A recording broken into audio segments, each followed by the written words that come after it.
국내 코로나19 신규 확진자가 이틀 연속 40명 가까이 발생했습니다. 네, 신규 확진자는 수도권에 집중됐는데요. 보도국 연결해서 자세한 내용 알아봅니다. 나경열 기자. 네, 국내 코로나19 확진자가 어제 하루 39명 추가로 발생했습니다. 신규 확진자가 이틀 연속 39명 나온 건데요. 이로써 오늘 0시 기준 누적 확진자는 11,668명이 됐습니다. 신규 확진자 가운데 해외에서 유입된 5명을 제외한 34명은 지역사회에서 감염됐는데 수도권에 집중돼 있습니다. 서울 15명, 경기 10명, 인천 6명입니다. 다른 지역의 경우 대구와 충남, 경북 각 1명입니다. 코로나19가 수도권을 중심으로 확산하고 있는 건데요.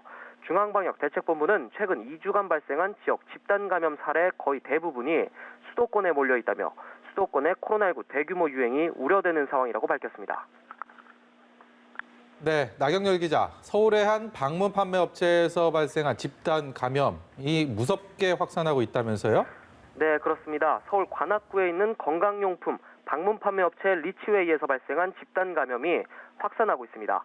지난 2일 첫 확진자가 나온 이후 계속 늘고 있는데요. 하루 만에 19명이 추가 확진 판정을 받으면서 지금까지 관련 확진자는 모두 29명으로 증가했습니다.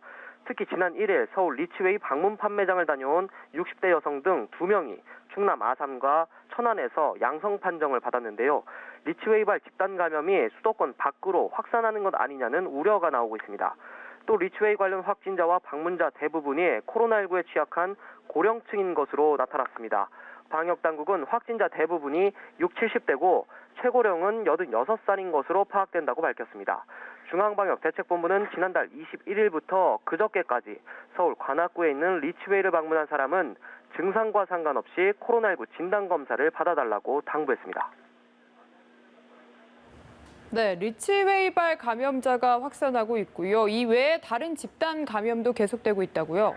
네, 주로 밀폐된 시설이나 사람들이 밀접하게 생활하는 공간에서 집단 감염이 일어나고 있는데요. 수도권 개척교회와 관련된 확진자는 하루 만에 10명 추가로 나오면서 모두 76명으로 늘었습니다.